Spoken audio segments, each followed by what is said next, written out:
bruised and battered Hawthorn side gave the St Kilda camp a terrible fright but couldn't quite get the job done. 12 points, the final margin at Marvel Stadium. Now we're into the final chapter of the season with just 3 games to play and plenty of talking points as we welcome you to another edition of the Hawk Talk podcast. My name is Nick Mason and with me as always is a man that joined me in the stands of Marvel Stadium this past weekend. G'day Tiz. G'day mate, I'm nearly warm again. It's good. It's just not an enjoyable place to go. Well, not when that happens for 3 quarters and then they suddenly decide to show up. But how can they do that when they're 2.5 men down? Crazy, isn't it? It probably reflects as poorly on St Kilda as it does us, that game. Does it? Or does it tell you that total football all the time is the way to go? Total football meaning for the uninitiated? It means, like, it doesn't matter where Jack Scrimshaw plays. That's right. The talent is on show. Yes. Yeah, talent over everything. Yeah, and also being educated in being able to play this position and down the other end. And, I mean, it was the mantra during the three-peat. Everyone needs to know where everyone else had to be at any given situation, especially under high pressure, high intense moments. And they could reflect on that well after the fact as well. Yeah. We're talking in the off-season, they would know what the plan was. Yeah, it was like they had folios. Like Cyril could go to, I think it was Duray was what they wrote about. Yeah, Cyril went to Duray and said, where do you have to be if we've got a throw-in and there's only 3 minutes left in the game? That's right, yeah. Do you think maybe we're setting the bar a little bit high for this list, comparing them to a three-peat side? Yes, but the idea is that you've got to be better every year, right? And this is year 1 under Mitchell. This is year 1, but we're starting to see, like, I'd been waiting for stuff like this. What do you mean? Throwing the magnets around? Yeah. Out of necessity? Yeah, but I love that it worked because he might do it again. Well, yeah, it does say something that a highly experimental Hawthorn side could get within 2 goals. By the end. Yeah. Well, he had chances too. There were a couple went begging. Yep. Now, I know CJ's out for Saturday, Nick, and I know you're a little bit glum because you're off to Tassie, which we'll get to later, but I did love the aggression in that moment. It was a bit, it's a bit down your alley, actually, the WWE stuff. Yeah, it was a DDT into the mat. What's DDT? So you basically drive an opponent's head into the canvas. Yeah, and 1 week? That's probably worth more than 1 week, but like many people are arguing that, you know, Hawthorn should challenge it. But by the letter of the law, looking at... it looked pretty bad. Well, I didn't notice it while we're there. Yeah. But... Well, if you hold the tackle long enough, it's bound to be dangerous. Yeah, I will say that the umpire, and even in that Richmond game where the guy got up and kicked a goal... Cumberland, yeah. I'm sick of being gaslit by 2022 umpiring. But the longer you hold off making a decision, the worse... Exactly, the worse it gets. Yeah, because someone stacks in, and I remember that when I was playing. It used to be awful. That's there was right. no decision. Well, it turns into British Bulldog at that point. Like, it reflects badly on the umpiring fraternity as well. Anyway, look, by the MRP's findings, I can understand why people wanted Hawthorn to challenge it, but there's no wiggle room. They were pretty declarative in, was it medium? Yeah, I think it was medium impact. Yeah. It was careless, which it was, of course, and high impact, which of course it was. And, like, the more you looked at it, it's like, well, probably just have to cop this. Not a lot of wriggle room. No, you just have to get that verdict and move on, which is exactly what they did with CJ. But, I don't know, a bit of fight, a bit of aggression. It wasn't always there on the weekend, but... No. The first half... When did I tweet that pic of the banner? Of the banner. Was that halfway through the 3rd quarter? That's right, yeah. I'm still waiting for Hawthorn to arrive. Hoping the team would show up eventually. Nothing was working. No. And Mcavoy was one of our best, and obviously Marshall was their best, but you have to wonder if Reeves or even another ruckman had been selected. Well, would it have been different? Well, we know now it would have to have been Lynch. I mean, even discounting foot soreness aside for Reeves, which is the reason he missed, Reeves has since gone into surgery. He's just undergone surgery for his shoulder. He's out for the rest of the year. So it would have had to have been Lynch. Why they did not select him, I really don't know. I mean, John Newcomb, very, very quiet until he wasn't. Yeah, well, a bit different from Jai this week. A rare instance in which he was actually tagged, and he had to work through that. A limited Don't forget impact. the bloke that was tagging him, Windhager. Windhager. He absolutely slaughtered what is this? Tim Kelly.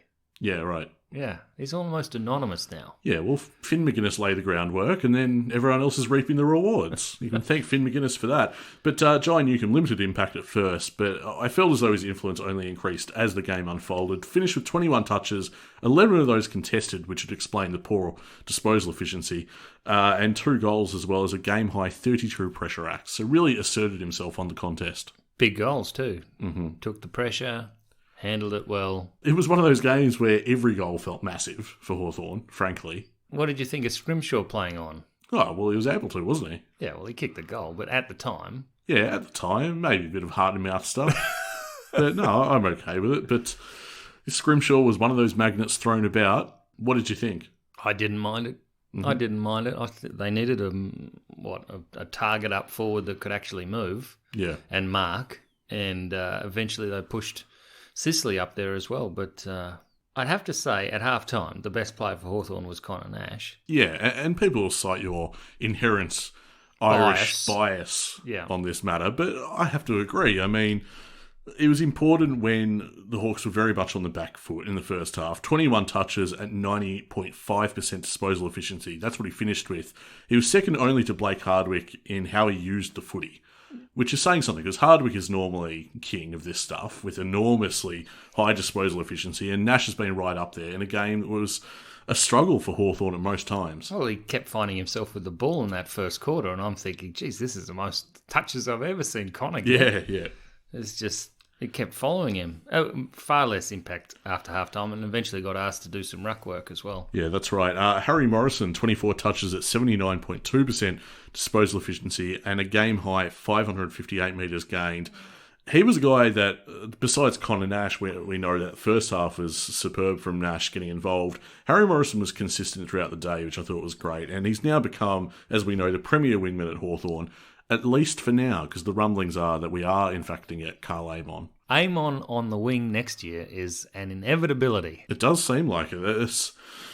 It's been reported from the Herald Sun now that it's pretty much locked in. That's not what I go by. There's Port supporters commenting on the posts going, well, he never gets a hard ball, so that is tantamount to, yes, he's on his way. Fantastic. Josh Ward, I thought, was another guy that was fairly consistent across all 4 quarters. Great impact with 26 touches, 446 metres gained, an equal team high, 6 inside 50s and 6 score involvements. And he does it quietly. He does, which is handy for now. Eventually he's going to be discovered. Yeah, I mean, they're just letting him find his feet, get comfortable. He's certainly not comfortable the first 10 minutes. That's right. And then he sort of works into the game. It's good. You know, he looks like a natural footballer. I enjoy watching him. He makes good decisions. But also, I was watching, who was it? Connor McDonald. He was taking some outrageous passes, which started to break down the St Kilda defence. These boys just need to spend time out on the field, and eventually the patience pays off. They're the ones to watch. You've got 3 rounds left. You've got to sit back and relax and keep an eye on these guys and see what they can produce for the rest of the season. All this time is only going to benefit them. And then they come back for another preseason next year. All of this bodes tremendously well. I think Ward and McDonald in particular, they're really exciting right now. You're burying the lead, though. The EJ mark on the wing. That's right. Crashing packs. That's his MO. Now, consider this. Hawthorn don't have a mobile forward, right? EJ's coming on. Yeah, well, we thought that might happen. At halftime, it was time for Emerson Jekker to play. Yeah. We don't have a mobile forward. That's his go. Yeah, well, not lately, but it is. Not lately, okay. Not for the last month. Yeah, right? That's right, yeah. He hasn't been that for the last month. But in the box, they go, no, look, he's looked so good at Box Hill in defence, we're going to put him there. Yeah, I don't mind it. And move Scrimshaw forward. Yeah. Who's, very little time forward now at all, Yeah. So, but that's a big decision. You're plenty of goals down, being totally outplayed, and still you say to Jekker, look, this is what we've got you for. This is what we want you to do. Just do what you were doing last week again. And I thought that was good common sense from the coaching panel. Well, it's about continuity. Not to put all the pressure on the lad and put him back down the front again. That's right. As the lone forward. Yeah. You don't have to win the game off your own boot. You just have to do your bit to save it at the other end of the ground. It was a weirdly prescient selection because who was to know that both Lewis and Cozzy would be knocked about, and then we lost Morris as well. And so we were just really bruised and battered. And Emerson Jekker came in, and I think he performed and acquitted himself quite admirably. Yeah, I enjoyed watching him. Lots of repeat efforts from Jekker. Also, he managed to set himself between opponents so that neither was an option. He could probably get to both of them. Yeah. Very cunning, quite clever, and he's a big lad. Yeah, I found myself just Jekker watching for a large portion of the quarter that he came on. And Well, it's as good as Sicily watching. Yeah. Yeah, basically they said, all right, Sis, we've got Jekker down there now. Don't need you. You're going up forward. I just wanted to see what his defensive craft was like. You know, for the last couple of times I've been watching it on TV, and it's different when you're live. Yeah. And especially where we were sitting. We're up in level 3, so get a good view of the ground, and I thought he did quite well. The execution was there. I think he only had 8 touches, but he ran at something like 90% or 80-something percent. Yeah. So he's proven reliable in his first hit out at the senior level as a defender, and look, we have to see more of it. Only 3 games left. There's no sense in not playing him. Absolutely. I can't see him being dropped from the side. That would be stupid. No, well, at this stage, Mitch Lewis missing, surprisingly, just the 1 week. So he's out for the Suns game. And Cozzy's a test, but that's a bit touch and go. Another big guy that I want to mention, though, of course, is the biggest guy, big boy Ben Mcavoy. We did say he was beaten by Marshall, who was probably BOG. But when the game was up for grabs, Big Boy really stood up. Yeah, there was that moment where everyone was elated that he'd marked in the goal square. And you looked at me like, what is wrong with you? And I'm like, well, I mean, that game plan of kicking long to the square has worked once all day, and you're all really rapt for it. Yeah, and everyone went up, cheers, applause. I get it. I know it hasn't worked all day, but it's working when it counts. Yeah, it worked when it counted, yeah, exactly. And I was like, yeah. But by this stage, I was a little bit jaded and cold. Fair enough. Big boy Ben Mcavoy establishing himself very much since his return as so critical to this side. He has to go around again. I fear how Hawthorn looks in 2023 without him, frankly. So, how excited are you? About? Saturday. Oh, heading down to Tassie. When do you head down? Friday afternoon. Boat? No. Oh, shame. Why? Because you'd be more demonstrative after a boat trip, I imagine. Well, I don't know about that. I might be bedridden after a boat trip and be that sick. I'm not a boat traveller. I've gotten better over the years, but I'm not really fond of the ferry, I would say. Now we're favourites. How is that possible? After the way we played, and the Suns, I know they got taken to the limit by West Coast, which is not great. Yep. But for a large portion of that match, the Suns were also well on top. Right. But knowing, having watched us play against St Kilda, no, it wasn't a 69-point drubbing. We've improved. We've made progress. We don't do that anymore against the Saints. But we were pretty average. And yet we're favourites. Yeah. Is it the Tassie effect? Is it because it's our home away from home? Don't you think we should be favourites? Well, no. Not really. So, look, GF goes out, Morris goes out, Lewis or Cozzy have to come out. Well, Lewis is out. Okay, Lewis is out. Yeah, and maybe Cozzy as well. Yeah, Cozzy as well, perhaps. Is Impey available? Yeah, I think he was managed last week, so he should be. Lynch, probable. If Lynch doesn't get a game this week, I don't know what I was about to say, I don't know what we're playing at. Probably draft picks at that point. If we're not playing Lynch, I think we know our intent for the next couple of weeks. It's a good question, though, because the VFL, do we leave him there so he's eligible to play finals and he can get some real games under his belt? Yeah, well, it's a critical time for Box Hill as well. They've got... Frankston, yes. Is that critical? Well, there's only 3 games left of the season. Got to beat Frankston, got to beat Geelong, who are also in the bottom. And Sydney. Well, Sydney's the big one because they're top 8. But at the moment, Richmond's on the ladder. Oh, what's that? Geelong, their VFL side isn't any good. No. Is that right? And their AFL side is peaking like 8 weeks out. Yeah. Oh, what a shame. Hold your horses. Let me say what I want to say. Richmond are nipping at the heels of Box Hill. So we're only in the 8th by percentage. Right. So, I don't know, it might be a factor about what Box Hill want to do, what Hawthorn want to do, but I would be playing Lynch this week. So you don't think you're getting any debutants down in Tassie? You're not looking at a Long or a Sarong or a Saunders? I wouldn't mind it. The one and only Dancing Bear at Hawk Talk Pod asks, who is our next debutant? Is it one of those three guys? We still get smashed fairly regularly at contested footy. So having a different sort of a look by having Ned Long in could be something to go with. Well, that was the story of most of the game. Mm-hmm. Contested footy numbers were awful. I just thought apart from the little spots, such as the dangerous tackle, I thought our physicality was pretty poor, actually. Well, I told you, we were lulled into a false sense of security by this three-peat against some of the worst sides in the league. Yeah, it's potentially true. Mind you, when you do something like what Sam Butler did and you're not rewarded, is the intent going to be there for the rest of the team? I mean, what's the point? Well, you know my thoughts on the umpiring. Yeah, but to the listeners. I'm basically, I'm agnostic now. Go on. Well, I'm not sure whether the footy gods exist anymore. Do you know what I mean? Week to week, it's an impossible proposition to work it out. The game is different. By the end of the game, there were hardly any difference between our free kicks to theirs. And that is shocking. No way. In that first half, they got everything. My goodness. But I will say that we were second to the ball, so you don't... Do you know what I mean? But have you noticed, even in the 3 weeks prior when we were first to the ball... And better than them. Yeah, sometimes it just didn't come together. And won by big margins. We still lost the free kick count. Yep. Yes, I did notice that. Anyway, the one and only Dancing Bear wants to know who our next debutant is. Who do you reckon? Sarong, if Cozzy doesn't get up, Sarong could be a good pick. Not quite the same body or physicality, must be said. Surely Callow is next in line. Yeah, Callow is an obvious choice, but he's been woefully out... Okay, he's been woefully out of form, is what I was about to say. But he's so big. was Cozzy. But he's big. Yeah, it's a like for like. And Cozzy was picked and recalled to the side, having not really shown much for Box Hill. So maybe it's a system or structure thing. I don't really know.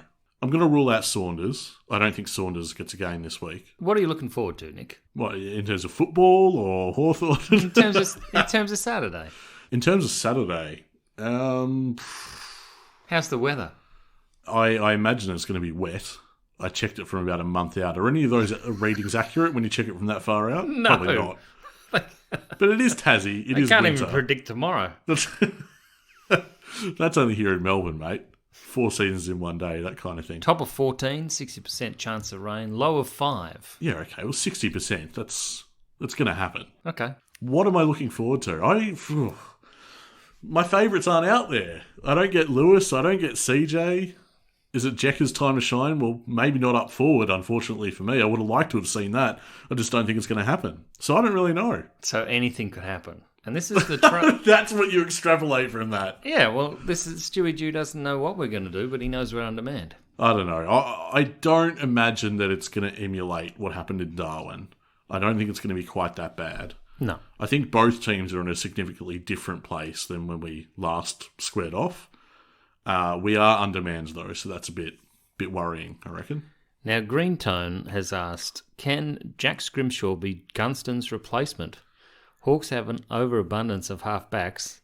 Well, he's not wrong. Well, on the list, yeah, but actually playing. Yeah, actually available is a different thing. Yeah. Yep. Is that something we can look at going forward? Well, maybe. It's hard to know because we're going off this small sample size that titillated us.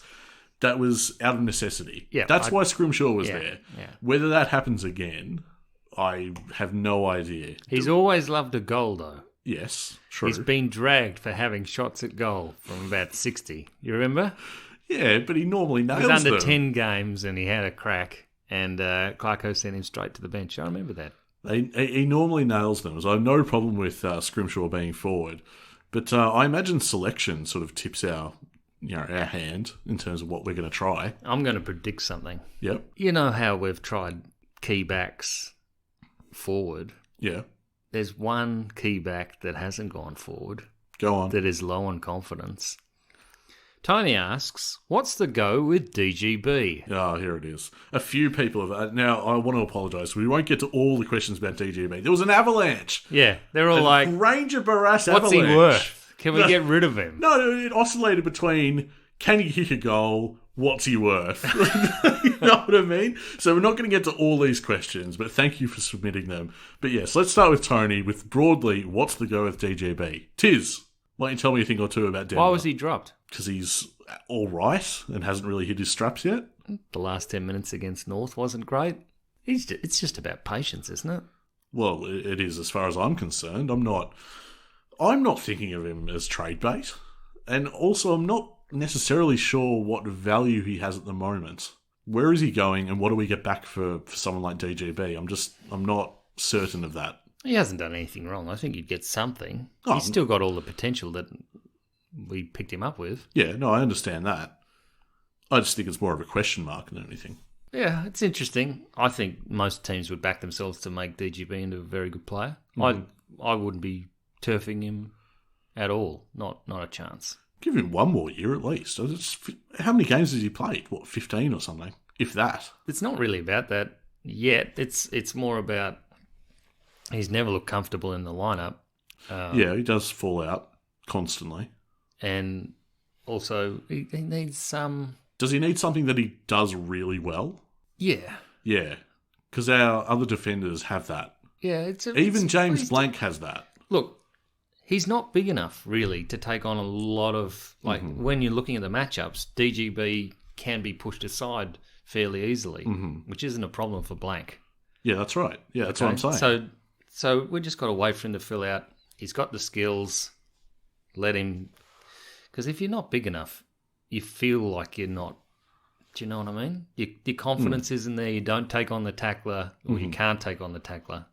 Which, when you first watched the first 6 games or whatever, he was obviously come from a place where he could take on the tackler, break the tackle. Yeah. And then suddenly he was somewhere where a midget could tackle him and he still couldn't break the tackle. Do you know what I mean? Yeah. He's just adjusting. But, look, I was speaking to a few people about debutants and how they look in their first few games, maybe their first year. I mean, Jason Dunstall started on a wing, looked totally awful. Eventually they found the right position, which was full forward. Thanks. Yeah. And appreciate that. That's all right. And then Gary Ayres, one of his first games, I think he had 5 or 6 drilled past him, looked totally awful. So all of this Dual adds up. Norm Smith medalist. All of this adds up to you being an advocate for putting Granger Barras forward. Yeah. Really? Yeah. Wow. Yeah. This week? I'm happy for that. I just don't think you can pull Jacker forward. No. Unfortunately, that's the continuity that I want for Jacker. Is I want him to remain in defence because he's been too good so far. We know what he can do forward when he gets on a roll, but that's not the role he's on.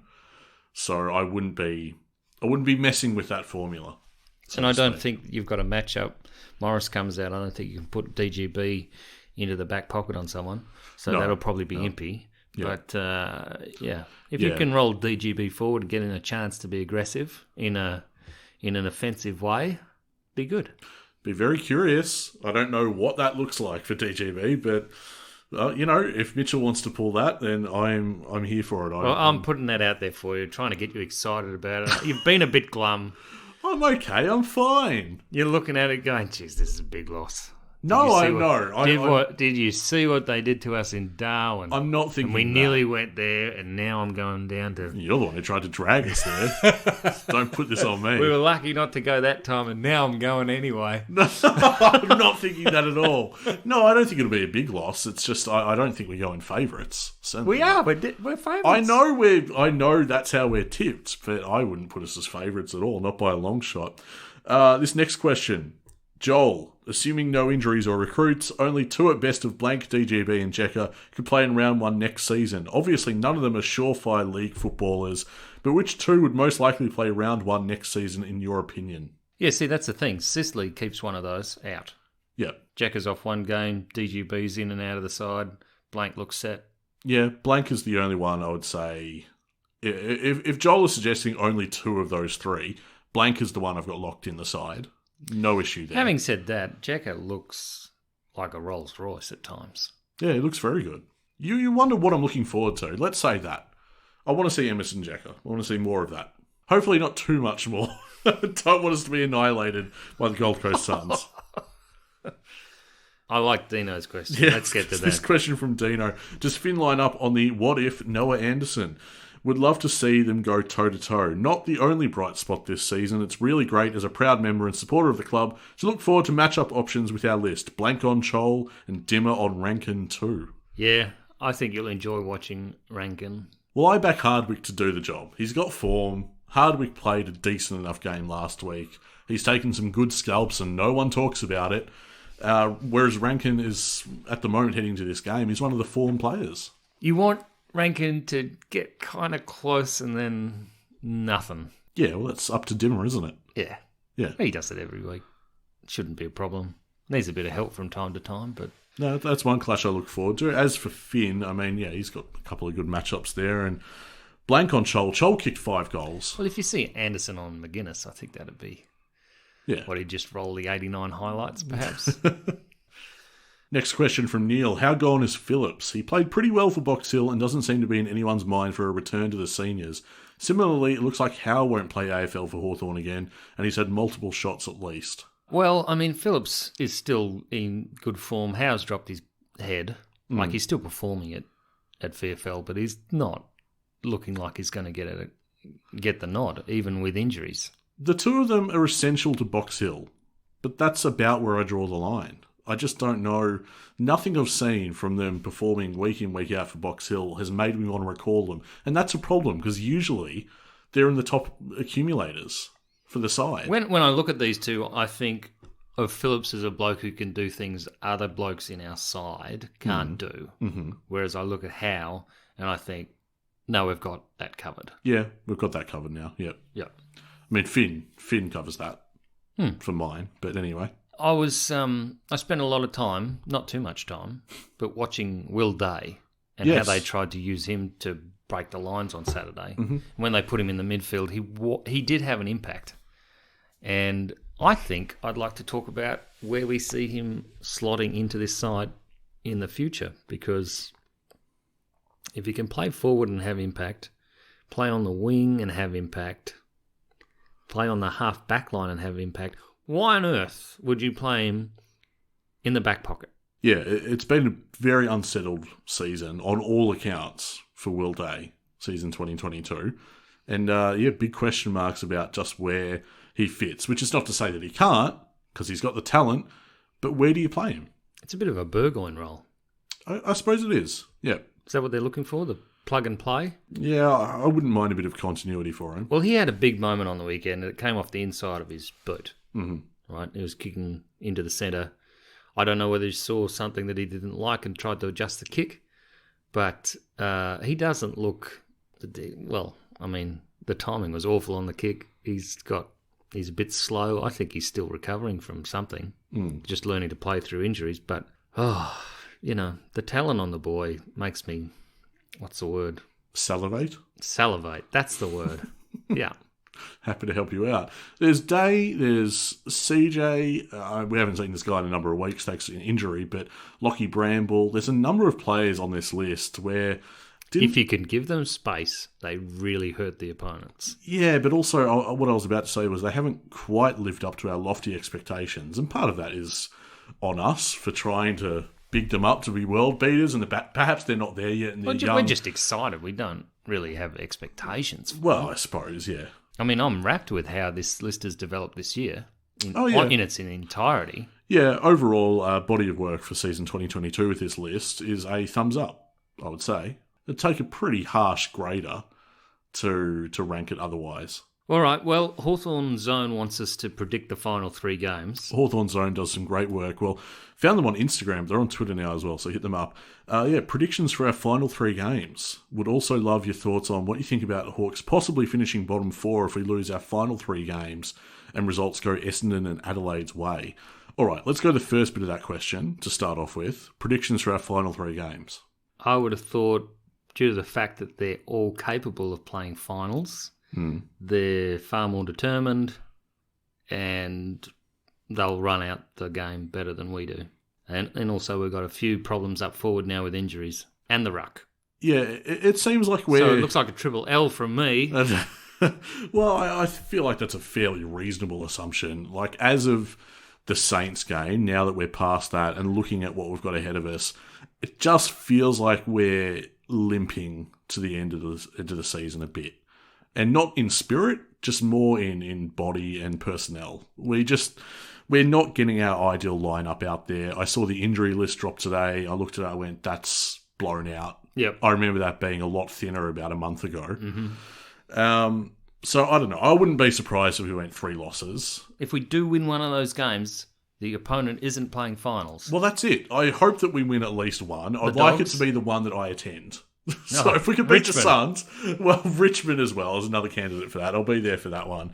But if we could spoil the party for one team, I'd be happy with the Suns are a bloody long shot. Richmond or the Dogs? Well, Richmond are gettable, it seems. I mean, a long shot to get the finals. I should underline that. Yeah. Richmond are gettable.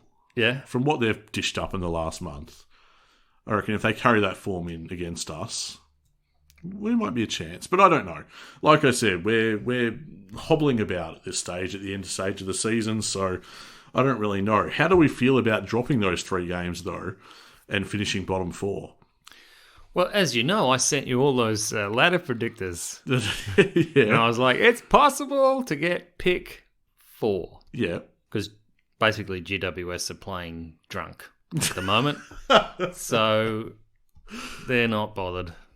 Yeah. Well, I think the words were checked out. Is that it? Yeah, that was the quote, I think. So, I think they're all reading their contracts rather than what to do on game day. I think so. That was a shocking performance against Sydney. Absolutely. But look, I'm not for us tanking or anything like that. I don't think we have to. No, I think it'll play the way that it plays, even though, well, we'll try hard, but we could still end up bottom 4. And the silver lining is that we get pick 4. And then we get our pick of a range of reportedly stellar midfielders. So, well, I mean, North Melbourne aren't taking a midfielder, apparently. Apparently they've got enough. They're good enough in the midfield. So, is this legit? Who are they looking at if not a midfielder? I don't know. Key position. So, that means only 2 midfielders get taken before us. Yeah, okay. All right. Well, this is something for us to preview in the coming episodes, I think. I've got to be honest, mate. Apart from Cal Toomey's Phantom Draft, not really cast an eye on much draft stuff at this stage. No, it's way too early. No, exactly. I'm way too plugged into what we've got going on right now. This question from Clinton. Our last home game in Melbourne was against West Coast, July 17th. We don't have another home game for the rest of the year in Melbourne. For me, that's too long. I'm of the view that we need to survive without Tassie. The fans have lost interest down there and want a Tassie team. I'd be interested in your thoughts on this. My questions about it are, what if they're denied a Tassie team? Which seems to be the way it's going, isn't it? Well, I would imagine that to be the case if the AFL themselves have decided to abrogate their voting rights to the clubs, so they've got more people to blame for the fact that they're not going to go ahead with it. Yeah. I mean, it's not often you'll see the AFL give up some power unless it's because the result is a foregone conclusion and they don't want to bear the brunt of that decision. Yeah, it's classic PR manoeuvre stuff. So, well, not our fault. We let other people have a go. Yeah. Oh, well, too bad, so sad. Yeah. Yeah. I mean, that's democracy, mate. Take it up with the Greeks. That kind of stuff, So, I would imagine that doesn't happen. There is a very interesting line of thought about having a home ground that isn't the MCG. And that being terribly advantageous to your side making finals and also making grand finals. Yep. And also not having home games at Etihad Marvel is also excellent in terms of if you look at the statistics in people who actually represent and win grand finals. So Tassie's been fantastic for us. It's filled the coffers. I believe we still developed the game down there, thanks, Caro. If it was a little bit warmer, that'd be great. Yeah. But, Can we talk to someone about that, or what do you reckon? I was seriously angry when the fixture came out, and our last home game was West Coast, though.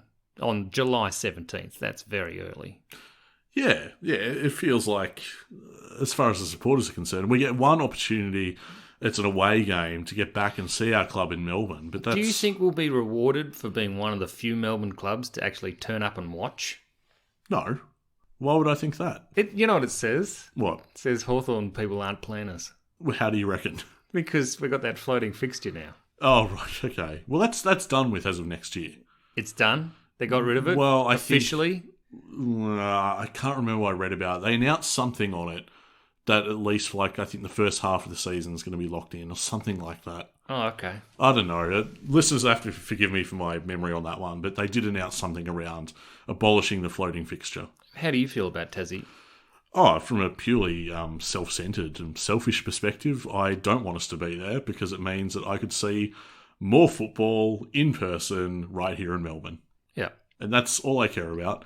As a money-making venture and what it does for the club, I personally don't know enough about the ins and outs of that to know if it's worth sticking around there or anything like that. Just purely from a spectator and a member that wants value for their membership. Of course, I want to see Hawthorn much more than I do now, and I don't want our last home game to be a good 4 games out from the end of the season. It feels like a big anticlimax. If I knew that I was going to get more games at the MCG to save my team, yeah, I'd be happy to have us out of there. But of course, that's all really self-indulgent. There's nothing intellectual about that. That's just me that wants to attend and yell and sing a bit and cheer them on. That's it. It's not. There's no nuance to my view, and I'll cop to that. No, it's reflex. Well, if you like. Yeah, but and it's valid. It's totally valid because you're a member and you want to see your side. And how long has a partnership been? It's 20 plus years, right? Yeah. Yeah, I'd be okay if we suddenly pulled our team back. Thank you. Yeah, Whether it's in our best interest financially is another thing. I would love to talk to someone who knew better about that than me. Well, we've gone from quite a small club to being a very, very successful club. Building Dingley. We got another update about that. Yes. Which wasn't that much of an update, but they had imported stuff, so we're good. Yeah, imported clay. Yeah, that was from good. the clay region of France. Did we do that last week? I don't think we did do it last week. We talked about it off air last week, I think. So. Importing clay. Sure, that's not the right term. But you don't write clay dump, I suppose. I mean, is it on track? Do you reckon? They're very quiet about Dingley. Mate, have you ever seen the track? That's right. So you wouldn't know. They've played that very well. This question from Scamasaurus. If you could choose 3 players to have a great injury-free preseason, who would they be? Ooh. Yeah, it's a tough one, isn't it? No. Wingard. I knew you were going to say Wingard. Bramble. Mm-hmm. Probably Lewis. Yeah. My reflexive first 3 answers were Lewis, Newcombe, Sicily.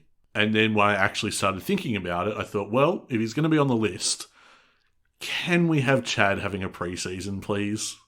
It feels like he's never had a proper one. Yeah, there'd be 3 without, wouldn't it? Yeah. So who knows? The sky could be the limit if he finally got that together. So I'd like to see that. And then you want to flog him. Maybe. It was a little concerning for much of that game that so many of the veterans didn't have much influence. No.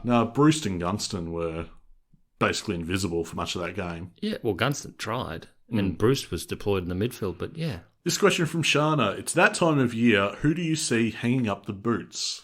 Shields. He was the only one I could think of. McAvoy's a big possibility. I hope not. Hardigan, maybe, I guess. Yeah. So I think the age profile for him is okay, but I'm just not sure. I don't think Hawthorn will keep him, and then I'm not sure what club would want to pick him up. Okay. So I think that might be it for him. There's rumours Gunston's moving on. They persist with the Essendon rumours for Gunston. Yeah, that'd be a bit disgusting, frankly. Well, I thought it was weird to put that in the paper, to be honest, but anyway. Oh, they put it in the paper, did they? Yeah. I don't know. They do that stuff all the time, don't they? Yeah, but... Rumours, scuttlebutt. Could be a little grace period for the boy. Actually, yeah, that's true. What, did they put it under the banner of, because his father was there? No. Oh, wow, they didn't even pull that lever. No, did not. Jeez, I thought they'd at least justify it. Oh, well. Now, mate, someone wants to date. Bobby is... Bobby's asking where are we getting drinks after the game. Yes, news has filtered through that I will in fact be in Tassie for this clash, and I don't know. There's a lot of pubs to choose from, mate. There's the one where we met Hodgie after the game. Yep. There's the one near the chicken shop. Yeah. With the NBA Jam we had to go at. That's right, yeah. And they had a framed Buddy poster up there as well. They had plenty of Hawthorn memorabilia, but the owner wasn't in. So, we didn't have a chance to have a chat to him. Well, just go on a pub crawl. Well, might need to, depending on how the result goes. We've plenty of time left in the day for that. Oh, I don't know. I don't know where I'm having beers after the game. Stay tuned to our social channels, eh? Really? That's such a cheap plug. Why don't you just, live stream your location on Twitter? Oh, I can't see that going badly. Dear, oh dear. Did you remember that day, Hodgie, he was beautiful to everybody in that pub. Yeah, he was very giving of his time, very generous. That was a bloody good win as well. Yeah, he enjoyed it. Yep. Good to be back in Tassie. That genuinely does not feel like last year. That feels like about 3 years ago. Don't you think? Yeah, we probably went a bit hard that night. Anyway.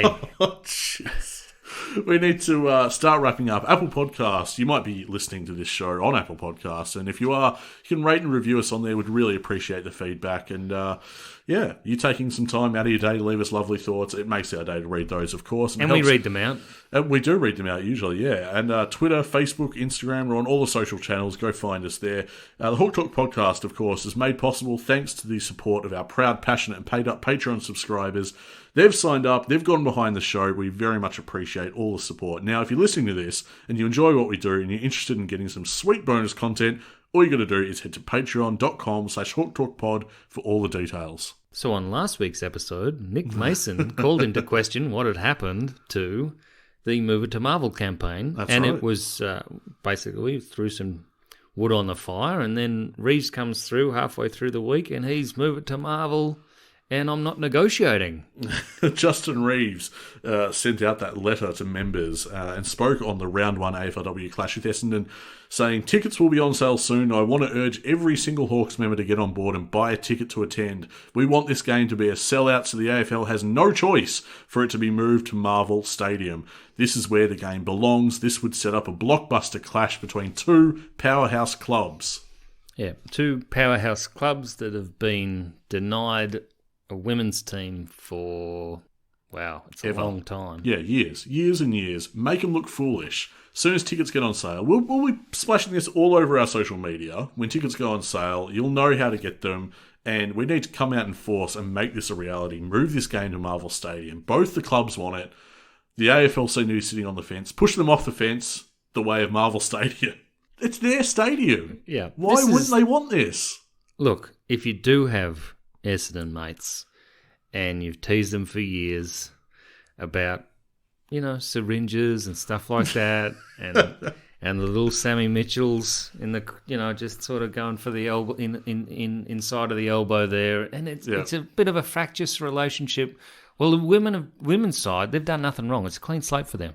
Yeah. So, you can invite them to this game and tell them, doesn't it feel good to barrack for a clean side?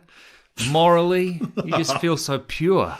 Now, I dare say the final siren sounds. Hawthorn's won the game against Essendon. You turn to your Essendon mate and you say, well, I guess that's day one of no finals for Essendon AFLW. Here we go. All right, we're away. There's a new chart. Might have to cheat. Now, now, speaking of all things AFLW, our side just played as a full squad for the first time in an internal trial match. Now, this consisted of 4 full AFLW quarters, and it was played against our VFLW girls, which is, by that, you would say it would be one-sided, but, all the same, nice to get a bit of a hit out in the preseason. Talia Fellows was one of the standouts, according to Beck Goddard, who was very modest in her assessment. I think she mentioned of Talia Fellows that she started the game slowly, kicked a few behinds, but ended up with 6 goals. So wow. I'm like, hang on, wait a minute. You just said that she kicked a few behinds and ended up with 6 goals. She's absolutely dominated. She had a few opponents. Are they the behinds? I'm not that sure. She kicked? Well, she did kick some ass by the sounds of it, that's for sure. Chili Lucas Rod, who we got from St Kilda, has been awesome as well in that internal trial, and Jess Duffin was great for leadership too. So they're among the noteworthy players, according to coach Beck Goddard. Ones to watch ahead of the AFLW season. So have you packed your Ben Stratton mullet? I've packed all sorts of Hawthorn merch, representing on my trip to the Apple Isle. I'm going to be out there, I'm going to be in full voice, but I do have to be cautious. Why? We went to Marvel Stadium, and you proceeded the whole game to be heckled by a couple of 2 young boys in the row in front of us. Yeah. They told you to be quiet. Yeah. Time and time again. And did you? No. No, because you weren't going to be bullied by children. That's what. For a large portion of that game, I didn't even know what they were saying. Yeah, I think you did well to phase them out, but I was deeply amused by it, and I think they would have heckled you upwards of about 15 times. But all they were doing was, turning around and in a very falsetto voice, yelling, "Be quiet." Yeah, that's right. Yeah. Heckled by okay. children. Yeah. But at a certain point, it stopped being amusing for me, and I was like, well, is their dad going to do anything about this? It's kind of rude, right? Oh, it didn't worry me in the slightest. Mate, you're a grown man. It shouldn't worry you. Yeah, and he didn't need to worry about it. No, I just think it's a bit There were a couple of moments where I yelled ball where perhaps it wasn't exactly conducive to the Paw Patrol Muppet in front of me. But whatever. Probably a St Kilda supporter. Didn't understand the game like the rest of their members. Yeah, well, I did take umbrage with the Hawthorn mate he had having a crack at me. I just think the parents should intervene and say, well, don't be a brat. Don't tell other people to be quiet at the football. You got, 20,000 really? other people. This is your take? Yeah, it is my take. You get sick of me being loud. Oh, That's your inner child sitting in front of me. No, I just think people should be allowed to express that you weren't doing anything untoward. You were just yelling at the football. Everyone does. I just thought the kids were being brats by the end. They were enjoying themselves. It was fine. Yeah, whatever. Bit of a boring game. Yeah, I suppose. Yeah, they had to make their own fun. Not by the end, though. No. Did you believe, as we look to wrap up here, did you believe for 1 second that we might pinch it? No. I thought we were a chance. Yeah, I know you did. Because I kept on telling you about the great comeback. Oh, the great escape. Remember that? Yeah, absolutely. We kicked one. The first goal we kicked, I was like, "Oh, it's on!" And all the St Kilda supporters around us were like, "What a dickhead!"